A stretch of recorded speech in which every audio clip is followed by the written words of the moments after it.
Sir conservative में energy gain होती है। एनर्जी कंजर्व रहती है, एक जगह से एनर्जी जहां से आती है वो दूसरी जगह कंज्यूम हो रही होती है। तो हम एनर्जी को इनिशियल टोटल एनर्जी और फाइनल टोटल एनर्जी को सेम मान सकते हैं। वहां पर लॉस ऑफ एनर्जी नहीं होती। अगर तुम कहीं वर्क कर रहे हो तो वो वर्क या तो किसी बॉडी की काइनेटिक एनर्जी में गेन हो जाएगा, नहीं तो पोटेंशियल एनर्जी में गेन हो जाएगा। मतलब जो तुम वर्क कर रहे हो उसका कोई भी पार्ट लॉस नहीं होगा। ठीक है सर।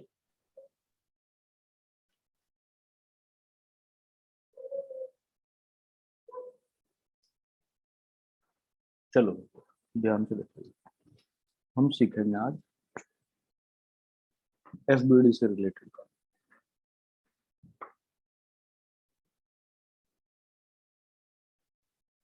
Free body diagram. ये काफी इंपॉर्टेंट टॉपिक है। सब लोग तो प्रेजेंट है ना, छुट्टी पे है कोई?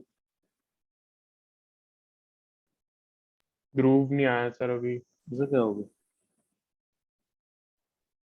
कुछ हुआ तो नहीं, आ रहा होगा आई गेस। चलो कोई। अब देखो एफबीडी में क्या होता है, मैंने तुम्हें कल भी बताया था। FBD free body diagram, free word जो है इसको हम समझें इस तरह से कि free from all the contact. मतलब कोई भी बॉडी जब किसी सिस्टम का पार्ट होती है तो या तो वो स्प्रिंग से कनेक्टेड होगी या किसी के साथ कांटेक्ट मेंटेन कर रही होगी, स्प्रिंग से कनेक्टेड होगी। इस तरह की सिचुएशन में वो कहीं ना कहीं होगी। जैसे एक पेंडुलम है, अगर तुम देखो तो ये स्प्रिंग से कनेक्टेड है। फिर तुम किसी एक इस तरह से सिचुएशन देखो कि जैसे एक ये कोई वो है, ऐसी सिचुएशन है जैसे, तो यहाँ पे तुम देखो ये जो ये बॉब है ये यहाँ पे स्ट्रिंग से भी कनेक्टेड है और ये यहाँ पे नॉर्मल कांटेक्ट फोर्स भी है इसमें। देख पा रहे हो? Yes sir. यहाँ पे ये खाली स्ट्रिंग से कनेक्टेड है। जैसे अगर तुम ये देखो कि ये एक ब्लॉक है, ये इस इंक्लाइंड प्लेन पे है, तो यहाँ पे नॉर्मल कांटेक्ट फोर्स है। दूसरा अगर हम देखें कि जैसे एक लिफ्ट है, लिफ्ट के अंदर एक ब्लॉक है, स्ट्रिंग से अटैच है, इस ब्लॉक से दूसरा ब्लॉक दूसरे स्ट्रिंग की हेल्प से इससे अटैच है।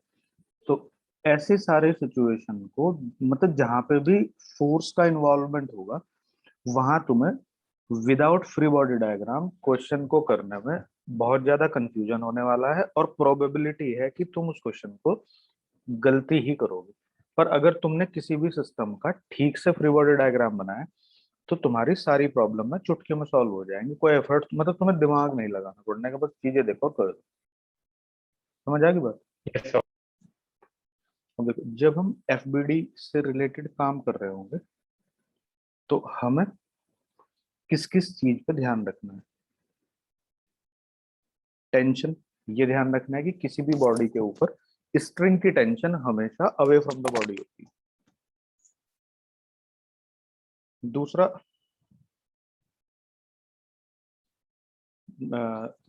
दूसरा कांटेक्ट फोर्स है। ये कांटेक्ट फोर्स जो है भाई ये नॉर्मल कांटेक्ट फोर्स भी हो सकता है और ये टेंजेंशियल भी हो सकता है, दोनों का हो सकता है काम में, फ्रिक्शन वाले पार्ट में। तीसरा, कोई स्प्रिंग भी किसी बॉडी से कनेक्ट हो सकता है। चौथा,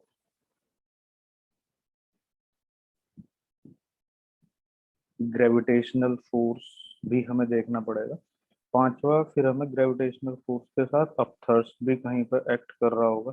तो हमें जितने भी फोर्सेस अलग अलग तरह के हैं उन सबको नोट डाउन करना पड़ेगा और देखना पड़ेगा कि ये फोर्सेस किस किस तरह से काम कर रहे हैं। ठीक है? इसीलिए नॉर्मली हमने इन सब चीजों के बारे में पहले थोड़ी बहुत चर्चा हमने कर ली। अब तुम ध्यान से समझ रहे कि फ्री बॉडी डायग्राम बनाने में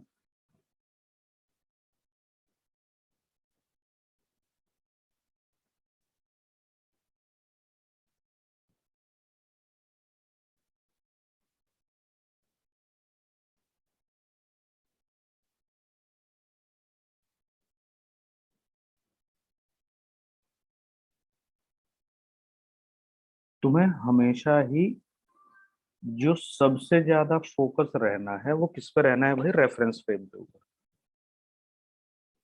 ठीक है सर। क्योंकि रेफरेंस फ्रेम जो होगा यही इस बात को डिसाइड करेगा कि ऑब्जर्वर क्या क्या चीजें देखने के बाद फोर्सेस मार्क कर रहा है, क्योंकि वो इनर्शियल फ्रेम से कभी भी स्यूडो फोर्स मार्क नहीं करेगा और नॉन इनर्शियल फ्रेम से वो स्यूडो फोर्स मार्क करना पड़ेगा। यस सर, करना पड़ेगा। हाँ, मतलब ऐसा नहीं है कि तुम इनर्शियल फ्रेम में प्रेजेंट हो और तुम स्यूडो फोर्स मार्क कर रहे होंगे, तो मतलब सिचुएशन तुम्हारी खुद की उल्टी पुल्टी हो जाएगी। हाँ सर, हमें ऑब्जर्वर को भी कंसिडर करना पड़ेगा। हाँ, मतलब ऐसा समझो कि देखो, जैसे तुम यहाँ पे खड़े हो अर्थ पे, तो तुम ऐसा स्टेटमेंट देते हो कि sun rises in the east and sets in the west. Yes sir. पर अगर तुम अर्थ के बाहर से किसी रेफरेंस फ्रेम से चीजों को ऑब्जर्व कर रहे हो, तो तुम कहोगे कि sun is stationary but earth is rotating about its own axis and complete half of its revolution in 12 hours. तो इस तरह के स्टेटमेंट देने पड़ेंगे, तो बात करने का तरीका ही बदल जाता है रेफरेंस फ्रेम बदलते ही। मतलब तुम ये नहीं कह सकते कि अगर तुम अर्थ को देख रहे हो अर्थ के रेफरेंस फ्रेम से बाहर से, तब तुम ये नहीं कह सकते कि sun rise in the east and sets in the west, वो तो स्टेशनरी दिखेगा तुम्हें वहां से। Yes sir. हाँ, तो भाई तुम लोग क्या ऑब्जर्वेशन ले रहे हो, ये सारा का सारा जो खेल है, ये किस चीज का है, ये रेफरेंस फ्रेम का है। मतलब ऐसा नहीं होगा कि हम रेफरेंस फ्रेम कोई और चूज कर रहे हैं और हम कंक्लूजन कुछ और दे रहे हैं। Yes sir. समझ आ गई ना इतनी बात? आ गई सर। हाँ, इस चीज को अपने दिमाग में अच्छे से बैठा लेना कि सबसे पहले आप अपने आप से खुद से बात करो कि हम कहाँ से चीजों को ऑब्जर्व करेंगे। जब एक बार तुम्हारी पोजीशन कंफर्म हो जाएगी, तो उसके बाद फिर अपनी पोजीशन कंफर्म करने के बाद में फ्रीबॉडी डायग्राम बनाने की सोचेंगे। पता चला कि तुम्हें अपनी पोजीशन तो कंफर्म है, नहीं तुम फ्रीबॉडी डायग्राम बनाने बैठे। हाँ सर। अब देखो, इसमें हम छोटी छोटी चीजों को एनालाइज करने की कोशिश करते हैं पहले। कि देखो, जैसे कि अगर सपोज कीजिएगा एक स्फेरिकल बॉडी है कोई एम मास की, और ये यहाँ पे किसी एक ब्लॉक के साथ कांटेक्ट मेंटेन कर रही है, और ये कांटेक्ट है, ये अपने आप खुद से अर्थ के ऊपर रखा है। ठीक है, यस सर। तो तुम ये चेक करो कि यहाँ पे कितनी जगह कांटेक्ट तुम्हें दिखाई दे रहा है। भाई, एक तो यहाँ पे दो दिखाई दे जगह। रहा है, तो एक तो नॉर्मल कांटेक्ट फोर्स यहाँ पे होगा N1, एक नॉर्मल कांटेक्ट फोर्स यहाँ पे होगा N2। कैसे मार्क करते हैं इसके बारे में हम पहले ही बात कर चुके। पॉइंट ऑफ कांटेक्ट के टेंजेंट के परपेंडिकुलर, पॉइंट ऑफ टेंजेंट के ऊपर कॉमन टेंजेंट के परपेंडिकुलर, समझ गए ना? हाँ सर, टुवर्ड्स द हाँ, बॉडी। ये ब्लॉक है, ये M है, ये स्मॉल है। तो अब तुम यहाँ पे खड़े हो जाओ अर्थ पे। तो अब ये देखो कि भाई तुम खड़े कहाँ पे हो। तुम खड़े हो इनर्शियल फ्रेम पे। Yes sir. जो जो चीजें तुम देखने वाले हो उस चीज को अपनी डायरी में नोट करते चले जाओ। तुम एक बार इसको फोकस करोगे, एक बार इसको फोकस करोगे सेपरेटली, अलग अलग। तो जब तुम इसको फोकस कर रहे हो, तो इसके ऊपर जो जो फोर्स तुम इमेजिन कर पा रहे हो एज पर योर IQ, तो उसके अकॉर्डिंग तुम मार्क कर दोगे उनको। तुम्हें लगता है कि सराउंडिंग में अर्थ सबको अपने सेंटर की तरफ अट्रैक्ट कर रही है ग्रेविटेशनल फोर्स से, तो वो इस स्फेरिकल बॉडी को भी करेगी। Yes sir. ऐसे फोर्स मार्क कर दोगे तुम यहाँ पे। बोलो, कोई डाउट है क्या? नहीं नो सर। सर। फिर ये ब्लॉक है नीचे, इस ब्लॉक को भी तो अर्थ नीचे की तरफ अट्रैक्ट करेगी, स्मॉल M जी से। बोलो। Yes sir. अब देखो, ये ब्लॉक के ऊपर ये स्फेरिकल सरफेस है, नॉर्मल कांटेक्ट फोर्स ऐसे है। तो ये जो नॉर्मल कांटेक्ट फोर्स है, अगर हम इन दोनों को अलग अलग देखते हैं, तो इस जंक्शन पर normal contact force spherical body के लिए टुवर्ड्स द सिस्टम कैसे मार्क करा जाएगा? अपर डायरेक्शन में N1। इस तरफ को N1, और इसके लिए किस तरफ मार्क किया जाएगा? डाउनवर्ड डायरेक्शन में बोलो, N1। कोई प्रॉब्लम है क्या किसी को? No sir. फिर यहाँ पे देखो, ये नीचे की तरफ ये फ्लोर है, इस फ्लोर पे नॉर्मल कांटेक्ट फोर्स N2, मतलब यहाँ पे तुम फ्लोर के ऊपर कैपिटल mg या स्मॉल mg मार्क नहीं कर सकते, क्योंकि mg जो है वो gravitational attraction on respective body for the earth है। उस ग्रेविटेशनल कैसा? फोर्स, मैं कह रहा हूं कि जो mg है वो यस इंडिविजुअल बॉडी के ऊपर अर्थ का ग्रेविटेशनल पुल है। सरफेस ऑफ अर्थ पे mg नहीं लग रहा, सरफेस ऑफ अर्थ पे कांटेक्ट फोर्स लग रहा है। ठीक है सर। कुछ चीजें कुछ लोग इस चीज को काफी मिसकोट करते हैं, तो थोड़ा सा ध्यान से समझ लेना भाई इस चीज को। देखो, इसका वेट इसके ऊपर लगेगा, इसका वेट इसके ऊपर लगेगा। कुछ लोग इस तरह से भी सोचते हैं कि ये इसके ऊपर रखी है तो यहाँ पे m+mg लगा दूं मैं ना, अर्थ इसको अलग से mg से पुल कर रही है, अर्थ इसको स्मॉल mg से पुल कर रही है। तो एक्चुअल में ये ग्रेविटेशनल पुल है इंडिविजुअल बॉडी पर, तो वो दूसरे पे ट्रांसफर नहीं होगा। हाँ यस सर। सर। दूसरे पे क्या ट्रांसफर होगा? Contact force. Yes sir. अब देखो ये रेस्ट पे है, तो रेस्ट पे है तो नेट फोर्स 0। देखो बस तुम्हें कुछ नहीं करना, फिगर बना के तुम्हें स्टेटमेंट लिखते हुए जाना। ये भी रेस्ट पे है तो यहाँ पे भी नेट फोर्स 0 होगा। तो यहाँ पे नेट फोर्स डाउनवर्ड कितना है? N1+mg। और ये अपवर्ड फोर्स से बैलेंस होना चाहिए। Yes sir. नहीं समझ आई? बोलो। आ गई सर। अगर तुम्हें एफबीडी बनाना आ गया तो ये समझो तुमने एक बहुत बड़ा टास्क जो है वो कवर कर दिया। अब देखो ध्यान से समझना, एक आदमी है यहाँ पे, वो यहाँ पे खड़ा है और वो अपने हाथ से एक रस्सी से एक ब्लॉक को ऐसे सस्पेंड किए, ठीक है? ठीक है सर। और इसके पैरों के नीचे यहाँ एक वेइंग मशीन।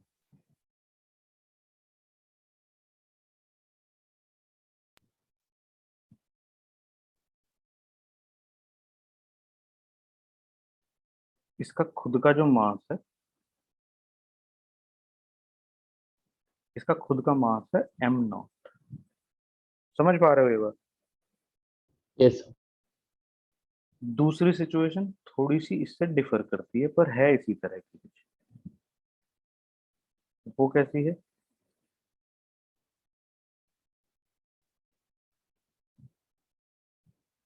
ध्यान से समझना। Again on the weighing scale,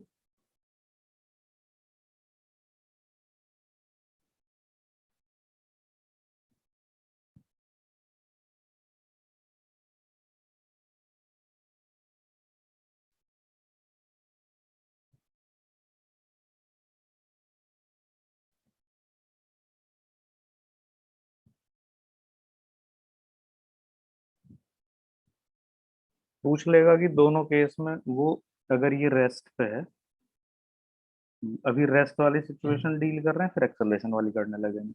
तो अगर ये रेस्ट पे है तो दोनों केस में वो रीडिंग ऑफ द मशीन पूछने लगेगा तुम्हारे से। नहीं समझे? Yes sir. तो हमें क्या करना पड़ेगा? देखो ये आदमी वेइंग मशीन के ऊपर है, समझ पा रहे हो? ये वेइंग यस मशीन, सर। ये वेइंग मशीन है, इसके ऊपर ये आदमी है। तो वेइंग मशीन की रीडिंग किस चीज से डिसाइड होगी? डाउनवर्ड डायरेक्शन में जो फोर्स लगेगा उस पर। जो आदमी के पैरों के और वेइंग मशीन के बीच में जो कांटेक्ट फोर्स है।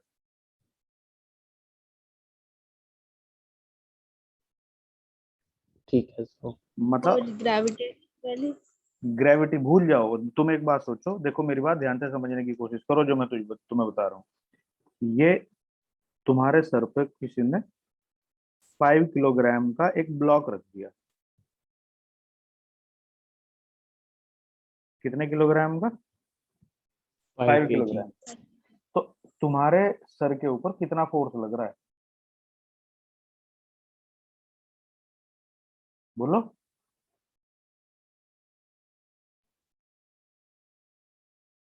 बोलते नहीं। 5 × 10 मतलब 50 न्यूटन का 50 लग रहा है। न्यूटन। अब किसी दूसरे आदमी ने इसके ऊपर 20 न्यूटन फोर्स ऊपर लगा दिया, तो अब क्या होगा? तो अब तुम्हारे 30 सर न्यूटन अब लगेगा। 30 न्यूटन का मतलब भैया ग्रेविटेशनल फोर्स तो अभी भी 50 है ना, तो 30 कैसे कह दिया तुमने? नहीं समझ रहे? हाँ सर। क्योंकि हम कांटेक्ट फोर्स से डिसाइड कर रहे हैं। देखो एन एन अगर इनके बीच में कांटेक्ट फोर्स है, तो जब तुम इस ब्लॉक का फ्री बॉडी डायग्राम बनाओगे, पहले वो कांटेक्ट फोर्स बन रहा था इस तरह से 50 और एन, तो एन इक्वल टू कितना था? वो इक्वेट हो जाता है। हाँ, और दूसरे केस में अपवर्ड डायरेक्शन में एक फोर्स और ऐड हो गया, तो फिर होगा 20 प्लस एन इक्वल टू 50, और इसके नीचे यहाँ आदमी था, तो ये एन ब्लॉक के ऊपर तो ऊपर है और एन है नीचे की तरफ इसके ऊपर। मैं तुम्हें ये बात कल भी बताया था, मैंने आज भी बताया कि जो वेट है वो आदमी के सर पे नहीं लग रहा, वेट अर्थ का ग्रेविटेशनल पुल ब्लॉक पे है, उसका इफेक्ट आदमी के ऊपर in the form of contact force जाता है। Yes sir. मतलब कभी भी ठीक है। एक बॉडी का वेट दूसरे पे ट्रांसफर कभी नहीं होगा। क्या ट्रांसफर होएगा? हमेशा contact force. Contact force transfer four. होएगा। अगर यही ब्लॉक इसको लेके और ये किसी ग्रेविटी फ्री स्पेस में चला जाए, तो नॉर्मल कॉन्टेक्ट फोर्स कितना होगा? जीरो। उसको वो मासलेस फील होगी, ठीक है सर। ठीक है। क्योंकि ग्रेविटी खत्म हो जाएगी वहां पे। हाँ सर। तो हमेशा जब भी तुम किसी वेइंग मशीन की रीडिंग या इस तरह की चीजें निकालोगे, तो किस चीज से डिसाइड करोगे? Contact contact force. Contact force force है। है। क्योंकि इसको देखो क्या होगा कि 20 न्यूटन का फोर्स ऊपर लगा दो तो आदमी को फील होने लगा 30 न्यूटन, 20 न्यूटन का फोर्स नीचे लगा दोगे तो आदमी को होने लगा 70 न्यूटन फोर्स। पर ब्लॉक का वेट कोई चेंज हो रहा है? ब्लॉक तो हर नो केस में यस सर। सर। 50 रहेगा। तो ये आदमी के ऊपर जो एक्स्ट्रा फोर्स या जो इंक्रीज या डिक्रीज हुआ, वो कॉन्टैक्ट फोर्स का रिजल्टेंट ही तो है। हाँ सर। यस। तो समझ आ गई ना मेरी बात? आ गई सर। हाँ, तो अब तुम ये देखो कि एक तो तुम्हारे दिमाग में ये बात फिट हो जानी चाहिए कि अगर तुम्हें यहाँ पे reading of weighing machine calculate करनी है, तो तुम्हें किस चीज की कैलकुलेशन करनी पड़ेगी?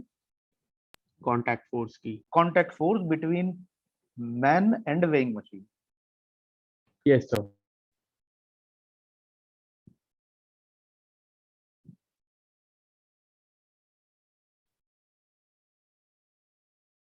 ये ऐसी चीजें हैं नॉर्मली जिनके ऊपर डिस्कशन बहुत जरूरी होता है, और क्लास व्लास में या स्कूलों में क्या कोचिंग वोचिंग की भी हालत ऐसी है कि इनके ऊपर ना, मतलब गाड़ी ऐसे ही खींच लेते हैं जैसे कि पता था जिसको भी। अब देखो तुम ध्यान से, इस पहले ये है ए पार्ट, ये है बी। तो हम पहले ए पार्ट का डिस्कशन करते हैं जरा। ये देखो यहाँ पे कितने सिस्टम में कितने कंपोनेंट हैं ए में, बोलो। थ्री। मतलब कितनी तीन है। फोर्सेस। नहीं, हम कितने कंपोनेंट को देखेंगे सिस्टम को एनालाइज करते टाइम, कितने कंपोनेंट से मिलके सिस्टम बना है।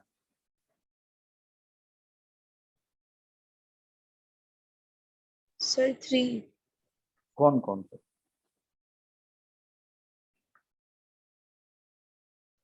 ब्लॉक है, मैन है और वेइंग मशीन है। हाँ, रस्सी भी है। Yes sir.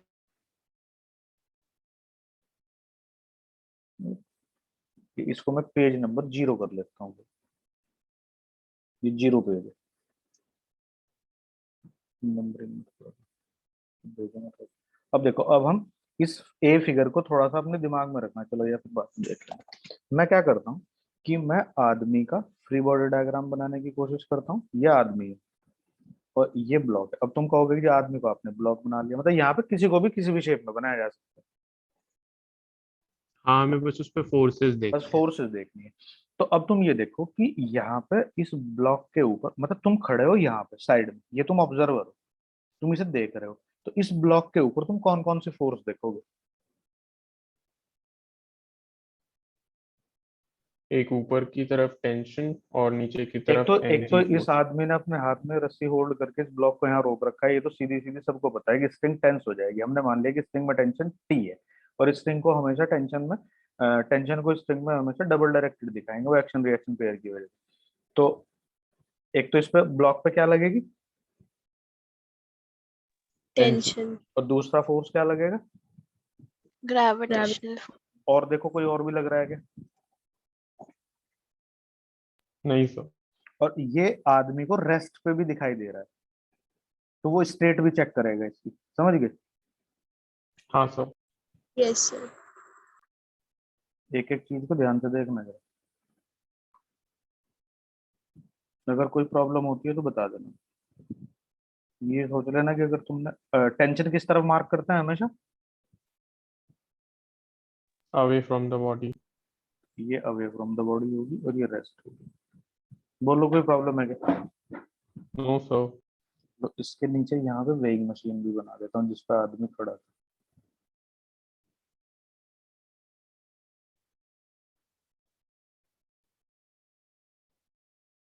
ये मैन,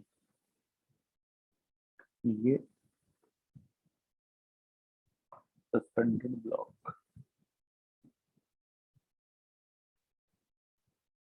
अब तुम चेक करो कि भाई यहाँ पे जो ये आदमी है, आदमी पे कौन कौन से फोर्स तुम्हें दिखेंगे।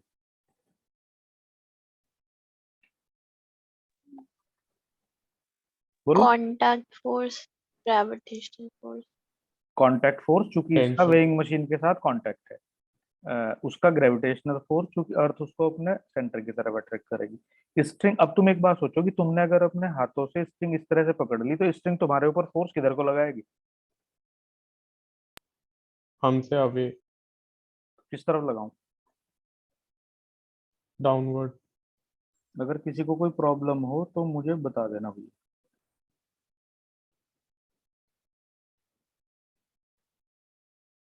देखो इस सर तरह से। आवाज कट गई थी, कौन सी लगाई थी third force? Third force contact force है। एक और इसका टेंशन? टेंशन ये लगा दी मैंने नीचे की तरफ। Okay sir. ऐसा देख लो ना, देखो ध्यान से, ये आदमी है, ये इसके हाथों से ब्लॉक ऐसे लटका हुआ है यूं, और यहाँ पे ये आदमी जो है, ये इस फ्लोर के साथ कांटेक्ट में है। तो जैसे इस फ्लोर के साथ ये कांटेक्ट मेंटेन कर रहा है, तो नॉर्मल कांटेक्ट फोर्स इसके पैरों के और इस ब्लॉक के बीच में ऐसे ही तो लगेगा ही। Yes, yes sir. अब तुम्हें क्या करना है, ये एक्शन रिएक्शन पेयर में कांटेक्ट फोर्स मार्क कर दिया। तो आदमी के लिए तुम ऐसा सोचो कि आदमी तो ऐसे था, तो यहाँ contact force towards the man ऊपर को, और ये वेइंग मशीन पे था तो वेइंग मशीन के लिए टुवर्ड्स द वेइंग मशीन, ऐसे तो ये दोनों एरो यही तो है।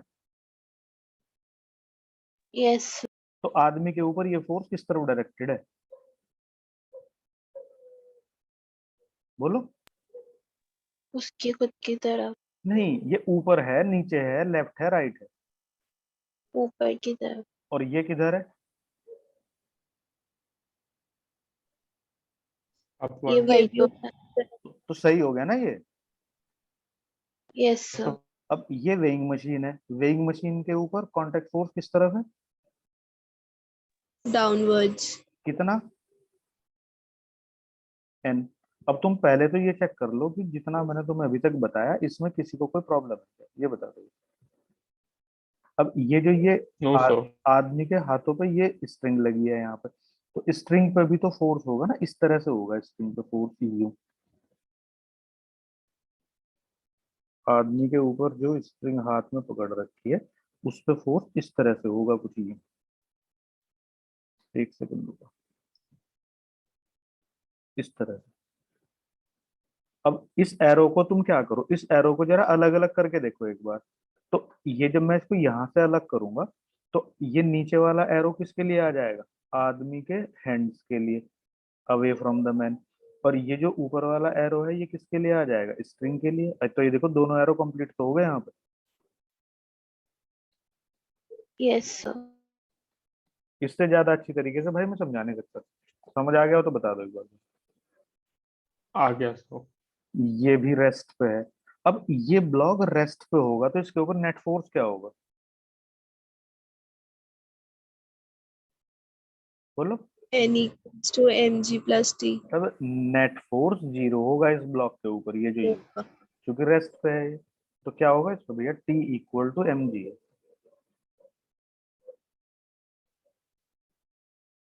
नहीं समझ आया? आ गया सर। इसके आ लिए, गया। इसके लिए क्या होगा? N equal to M not G plus T. बोलो। Yes, sir. टी की वैल्यू mg है, तो n कितना हो गया यहाँ से? m naught G plus M G. बोलो, कोई प्रॉब्लम है क्या? No, sir. No sir. n क्या है? Force on the weighing machine. तो वेइंग मशीन की रीडिंग n डिसाइड करेगा, जिसकी वैल्यू ये है।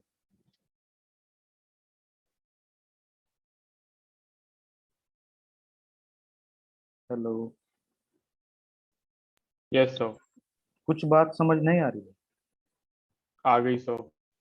तो अब तुम ये देखो कि अगर सपोज कीजिएगा तुम लोगों के मतलब किसी एक आदमी का मास 80 किलोग्राम है और उसके हाथ में 10 किलोग्राम का एक ब्लॉक है, और सिचुएशन यस जो है, सर। वो ये है जो हमने केस 1 में डिस्क्राइब करी है, ये ए पार्ट। तो उस टाइम जो रीडिंग ऑफ द मशीन होगी वो किससे डिसाइड होगी? Force on the machine. Force कितना है वेइंग मशीन का?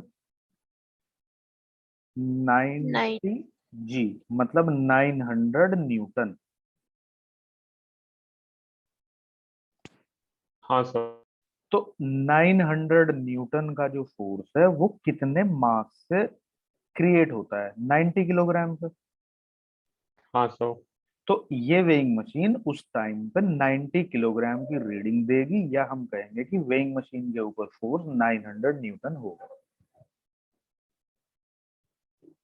Yes sir. कोई प्रॉब्लम है क्या भाई किसी को? नहीं है सर। नहीं है। अब जरा हम दूसरे केस की तरफ चलते हैं। सर एक बार फिर से बोलो भाई, क्या बताऊं?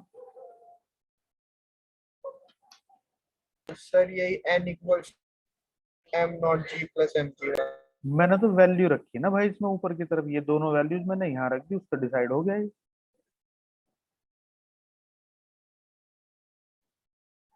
एक 80 जी है, एक 10 जी हो जाएगा, तो 90 जी हो गया।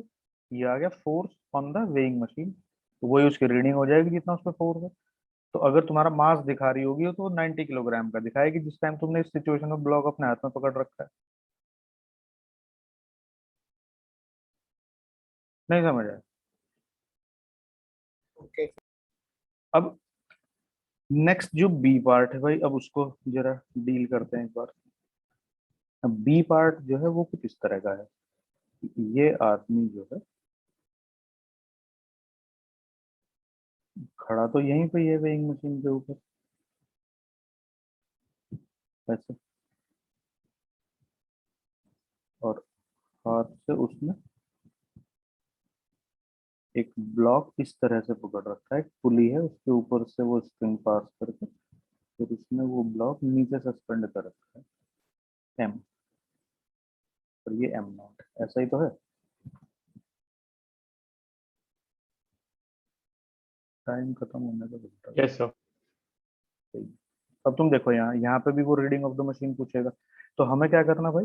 फिर उसी तरह से ब्लॉक का एफबीडी, आदमी का एफबीडी, वेइंग मशीन का एफबीडी। अब देखो इसके ऊपर, आदमी के ऊपर जो फोर्सेस हैं वो एम नॉट जी। बोलो, कोई डाउट है क्या? No sir. अब ये देखो, ये जो स्ट्रिंग की टेंशन है ये यहाँ से यहाँ तक ट्रांसमिट होकर यहाँ चली जाएगी। तो तुम मुझे ये बताओ, इसके हाथ के ऊपर आदमी के टेंशन कैसे मार्क होगी? अपवर्ड डायरेक्शन में away from its body. Away from the body. इस तरह से याद रखोगे तो आसानी रहेगी भाई। फिर यहाँ पे इसके पैरों के बीच में और वेइंग मशीन के बीच में कॉन्टैक्ट फोर्स आदमी के लिए किधर मार्क होगा? Downward. आदमी के लिए Upwards. भाई, आदमी ऐसे है, ये इसके साथ है मशीन, तो यहाँ कॉन्टैक्ट फोर्स है, तो तुम्हें टुवर्ड्स द सिस्टम मार्क करना है। तो टुवर्ड्स द मैन ऊपर को है, टुवर्ड्स द वेइंग मशीन नीचे को है। Yes, sir sir. ये टेंशन बताना कैसे मार्क हुई? टेंशन भाई, उसके हाथ में रस्सी है, तुम अपने घर पे एक रस्सी बांध लो ऊपर छत से, और उसे खींच के देखो तुम्हें किस तरह फोर्स फील होगा यहाँ पे।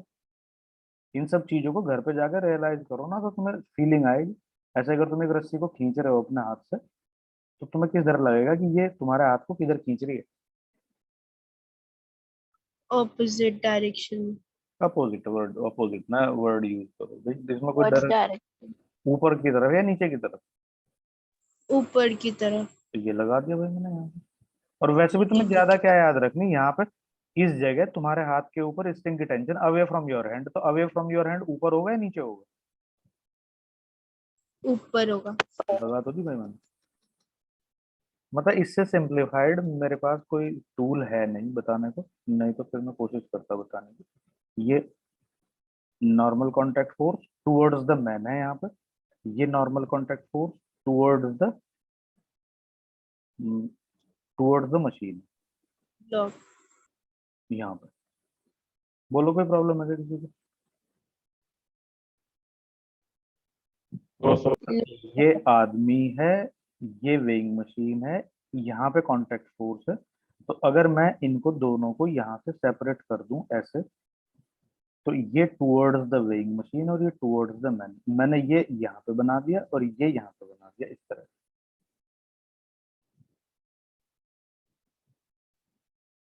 सिंप्लीफाइड है बिल्कुल, प्रैक्टिस तुम्हें करनी पड़ेगी, उसके बिना तुम्हें चीजें आएंगी। यहाँ पे स्ट्रिंग की tension away from the block, gravitational pull नीचे। अब देखो यहाँ पे रेस्ट पे है, रेस्ट पे है।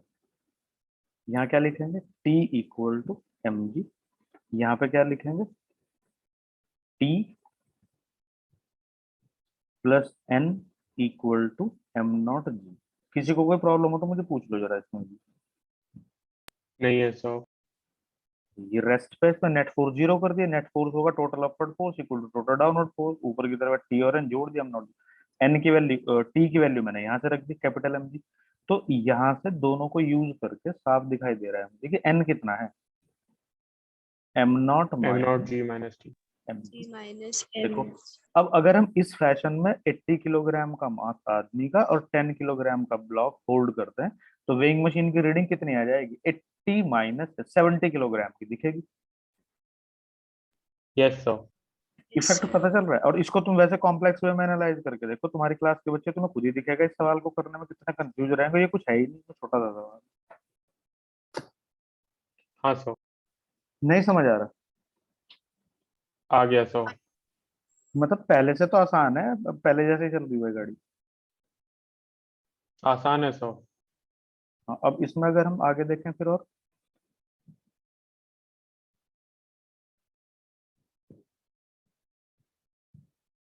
जैसे ये है एक वर्टिकल वॉल है, टाइम खत्म होने वाला भाई, अगर मान लो बंद हो जाए तो समझ लेना कि टाइम फिनिश।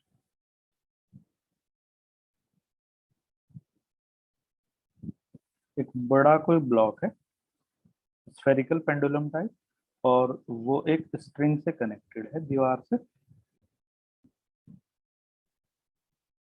ऐसे। इसका मास m है। तो अब देखना इसमें क्या होगा, एक तो स्ट्रिंग टेंस होगी। ये ध्यान रखना, अगर हम ग्रेविटी में किसी पेंडुलम को सस्पेंड करते हैं, तो ये पेंडुलम क्या ऐसे रुकेगा या ये पेंडुलम ऐसे रुकेगा, ऐसे रुकेगा या इस पोजीशन 2 में रुकेगा या 1 में रुकेगा? 2 में तो रुकेगा। तो जब 1 में है यहाँ पे, ये तो ये 2 पोजीशन की तरफ जाने की कोशिश नहीं कर रहा है यहाँ से इधर को, Yes sir. ये इधर जाने की कोशिश कर रहा है, नहीं कर रहा है? कर रहे हैं। कर रहा है। तो दीवार को यहाँ क्या कर रहा है, यहाँ पे प्रेस नहीं कर रहा, Yes sir. यहाँ पे ये कांटेक्ट फोर्स जनरेट कर रहा है। तो जब मैं इस ब्लॉक का फ्री बॉडी डायग्राम बनाऊंगा, तो टेंशन, ग्रेविटेशनल पुल और normal contact force towards the block, और अगर मैं कहूँ ये दीवार है तो ये टुवर्ड्स द वॉल। ये एंगल अगर थीटा है तो फिर यहाँ से ये भी थीटा होगा। बोलो कोई डाउट है क्या किसी को? No sir. अब हमने रिजोल्यूशन ऑफ फोर्स भी पढ़ा है,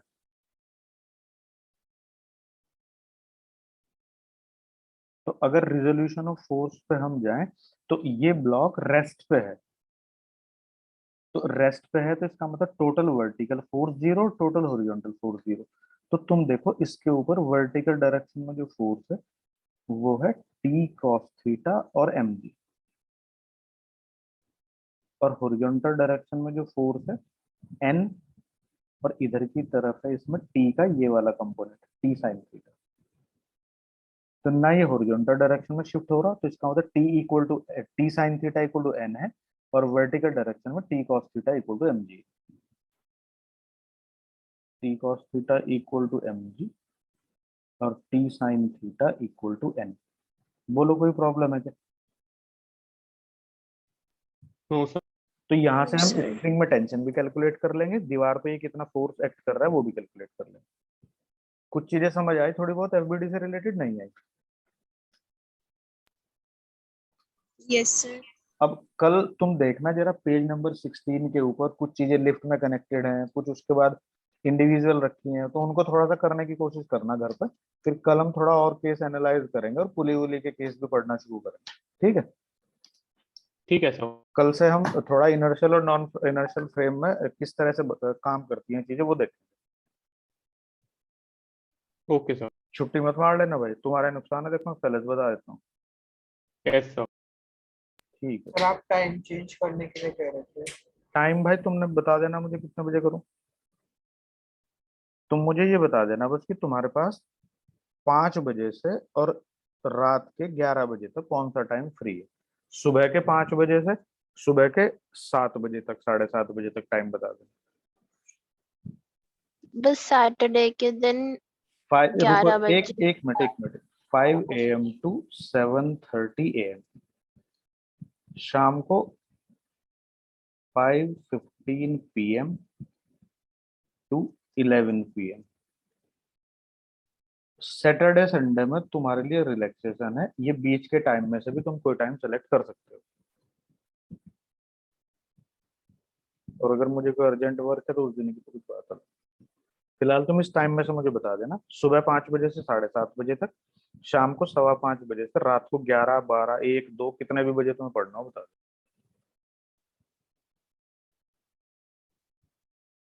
ठीक है? ठीक है सर। जो भी तुम्हें टाइम सूट आएगा वही तुम मुझे बता देना, और वही टाइम रखना, ठीक? हाँ सर। चलो, good night. Good night sir.